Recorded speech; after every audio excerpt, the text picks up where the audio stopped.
তুমি যদি অ্যাকসেন্ট শিখতে চাও সেক্ষেত্রেও তুমি শ্যাডোয়িং টেকনিকটা বেশি বেশি ব্যবহার করতে পারো বা প্র্যাকটিস করতে পারো, অথবা তুমি যদি ইংলিশে আরও বেশি ফ্লুয়েন্ট হতে চাও সেক্ষেত্রেও তুমি শ্যাডোয়িং টেকনিকটা ব্যবহার করতে পারো। Hello there, how are you? I hope all of you are fair and fine. আজকের এই ভিডিওতে আমরা জানবো শ্যাডোয়িং টেকনিক সম্পর্কে। আমরা অনেকেই এই শ্যাডোয়িং টেকনিকের নামও শুনছি, আবার অনেকে শুনি নাই। বাট যারা শুনছেন তারা ভিডিওটা দেখতে থাকেন, বিকজ মেবি ভিডিওটা কাজে লাগতে পারে। আর যারা শোনেন নাই তাদের জন্য এই ভিডিওটা তো মাস্ট ওয়াচ একটা ভিডিও, বিকজ এই ভিডিওতে আমরা শ্যাডোয়িং টেকনিক সম্পর্কে বিস্তারিত জানবো। সো শ্যাডোয়িং টেকনিক কি? মূলত তুমি যদি কোনো একটা অ্যাকসেন্ট শিখতে চাও ইংরেজিতে বা অন্য কোনো ভাষায়, যেহেতু আমরা ইংরেজি শিখাচ্ছি সো ইংরেজির কথাই বলি। সো তুমি যদি একটা অ্যাকসেন্ট শিখতে চাও, সেটা হোক আমেরিকান, সেটা হোক কানাডিয়ান, সেটা হোক অস্ট্রেলিয়ান অথবা ব্রিটিশ অ্যাকসেন্ট, সেই ক্ষেত্রে এই শ্যাডোয়িং টেকনিকটা অনেক বেশি ইফেক্টিভ এবং পুরো ওয়ার্ল্ড ওয়াইড এটাকে সর্বাধিক গুরুত্ব দেওয়া হয় একটা অ্যাকসেন্ট শেখার ক্ষেত্রে অথবা ইংরেজি ভাষায় আরও পারদর্শিতা আনার ক্ষেত্রে। ওকে, সো তুমি যদি অ্যাকসেন্ট শিখতে চাও সেক্ষেত্রেও তুমি শ্যাডোয়িং টেকনিকটা বেশি বেশি ব্যবহার করতে পারো বা প্র্যাকটিস করতে পারো, অথবা তুমি যদি ইংলিশে আরও বেশি ফ্লুয়েন্ট হতে চাও সেক্ষেত্রে তুমি শ্যাডোয়িং টেকনিকটা ব্যবহার করতে পারো। ফার্স্টে আমরা কথা বলি ইংরেজি শেখার ক্ষেত্রে।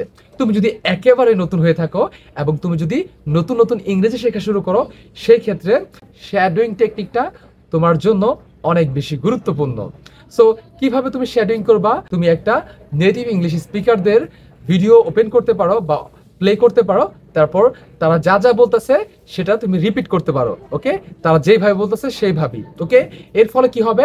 তোমার যেই মুখটা আছে, তোমার যেই লিপসিংটা আছে, এটা এতদিন তো তুমি বাংলায় কথা বলতা বা তুমি তোমার নেটিভ ভাষায় কথা বলতা, এর ফলে কি হইতো?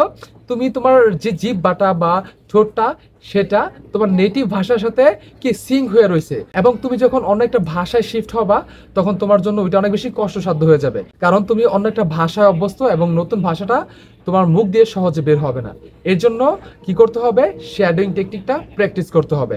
তুমি যখন শ্যাডোয়িং টেকনিকটা প্র্যাকটিস করবা তোমার মুখটা, তোমার মাউথটা, তোমার ব্রেনটা আস্তে আস্তে ওই ল্যাঙ্গুয়েজটার সাথে ফ্যামিলিয়ার হবে। এবং তুমি যদি মনে করো যে না আমি একদিন দুদিন করব তাহলে আমি ওই ল্যাঙ্গুয়েজটার সাথে নিজের মুখটাকে খাপ খেয়ে নিতে পারবো, না, এটা সম্ভব না। অবশ্যই কোনো একটা স্কিল সময় নেই শেখার জন্য। ওকে, সো তোমাকেও এই শ্যাডোয়িং টেকনিকটা অনেক অনেক বেশি প্র্যাকটিস করতে হবে, প্রতিনিয়ত প্র্যাকটিস করতে হবে। কারণ হাজার হাজার মানুষ, লাখ লাখ মানুষ এই ইংরেজি শেখার চেষ্টা করতেছে কিন্তু পারতেছে না, বিকজ এই ইংরেজি শিখতে হলে তোমাকে এই ইংরেজিতে পারসিস্টেন্ট থাকতে হবে বা ইংরেজি লার্নিং এ পারসিস্টেন্ট থাকতে হবে, মানে তোমাকে অটল থাকতে হবে, হাল ছাড়া যাবে না। বুঝতে পারছো? সো নিজের মনের মধ্যে এটা সেভ করে নাও যে আমাকে ইংরেজি শিখতে হবে, দেন কন্টিনিউয়াসলি প্র্যাকটিস করে যাও। ইনিশিয়ালি শ্যাডোয়িং টেকনিক তোমাকে অনেক বেশি হেল্প করবে এই ল্যাঙ্গুয়েজটার সাথে নিজেকে খাপ খাওয়াতে বা ফ্যামিলিয়ার হতে। বুঝতে পারছো? সো কি করো যে একটা নেটিভ ইংলিশ স্পিকারদের ভিডিও প্লে করো, এরপর সেই ভিডিওটা কি করো, শুনো এবং সেটা তাদের মতো করে রিপিট করার চেষ্টা করো। প্রথম প্রথম তোমার কাছে অনেক বেশি ডিফিকাল্ট লাগবে, কারণ ল্যাঙ্গুয়েজটা নতুন একটা ল্যাঙ্গুয়েজ এবং তুমি আগে কথা বলো নাই। এই জন্য তোমাকে কি করতে হবে? একটা একটা সেন্টেন্স করে তোমাকে শ্যাডো করতে হবে। একটা সেন্টেন্স শুনো, তারপর ভিডিওটা পজ করো, তারপর ওই সেন্টেন্সটাই তুমি রিপিট করো। যখন দেখবা এটা তোমার কাছে অনেক সহজ হয়ে গেছে, এরপর কি করবা? কয়েকটা বাক্য একসাথে শুনবা, তারপর সেটাকে শ্যাডোয়িং করার চেষ্টা করবা। বুঝতে পারছো? এই প্র্যাকটিসটা খুবই গুরুত্বপূর্ণ।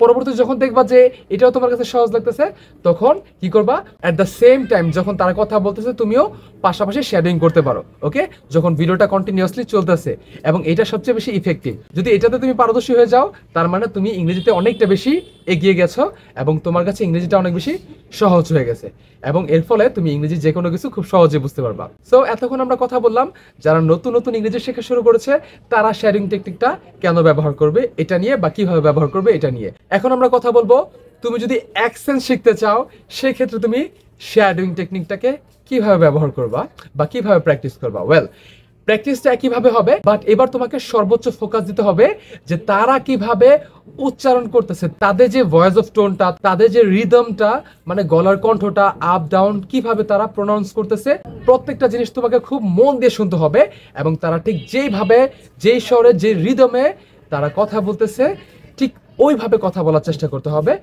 ঠিক ওইভাবে প্রোনাউন্স করার চেষ্টা করতে হবে। আর এটা যদি তুমি কন্টিনিউয়াসলি করতে পারো সেক্ষেত্রে তোমার একটা স্পেসিফিক অ্যাকসেন্টে আয়ত্ত চলে আসবে, বুঝতে পারছো? এই জন্য যখন তুমি শ্যাডোয়িং টেকনিকটা প্র্যাকটিস করবা তখন চেষ্টা করবা যে কোনো একটা স্পেসিফিক অ্যাকসেন্টের ভিডিওটা দেখার জন্য। যেমন তুমি চাইলে বিবিসি যে নিউজ চ্যানেল আছে সেটার ভিডিও দেখতে পারো, বিকজ সেই চ্যানেলের যত ভিডিও আছে সেটা হলো ব্রিটিশ অ্যাকসেন্টে করা। এবং তুমি চাইলে CNN যেই ইউটিউব চ্যানেলটা আছে নিউজ চ্যানেল, সেটা ফলো করতে পারো বা সেই ভিডিওগুলোর কি করতে পারো, শ্যাডোয়িং টেকনিক প্র্যাকটিস করতে পারো, এবং সেই চ্যানেলটা সম্পূর্ণ আমেরিকান অ্যাকসেন্ট বেসড। সো আশা করি তুমি বুঝতে পারছো আমি কি বলার চেষ্টা করছি। আমি বলার চেষ্টা করছি যে তুমি যদি শ্যাডোয়িং টেকনিক প্র্যাকটিস করো অ্যাকসেন্ট ইমপ্রুভমেন্টের জন্য, চেষ্টা করবা স্পেসিফিক কোনো একটা অ্যাকসেন্টের ভিডিও দেখার জন্য। তুমি যত ভিডিও দেখবা ওই অ্যাকসেন্টেরই দেখবা। এর ফলে কি হবে, তোমার নির্দিষ্ট অ্যাকসেন্টে পারদর্শিতা চলে আসবে। তুমি যদি নতুন নতুন ইংরেজি শেখা শুরু করো সেই ক্ষেত্রে তুমি এই কাজটা করতে পারো। তুমি যখন প্রথম থেকেই ওই একটা স্পেসিফিক অ্যাকসেন্টের ভিডিও দেখবা তখন দেখবা তোমার তো ইংরেজি শেখা হচ্ছেই, পাশাপাশি তোমার অ্যাকসেন্টটাও ডেভেলপ হচ্ছে। আশা করি তুমি বুঝতে পারছো যে শ্যাডোয়িং টেকনিকটা কত বেশি ইম্পর্টেন্ট। ওকে, এবং একটা তোমাকে কথা বলি, দেখো যারা ঢাকা বা পুরান ঢাকায় জন্মগ্রহণ করে বা যারা নোয়াখালী বা বরিশালে জন্মগ্রহণ করে, তারা কি করে, তারা ওই ওই ওই জেলারই কিন্তু অ্যাকসেন্টে কথা বলে বা উচ্চারণে কথা বলে। কেন?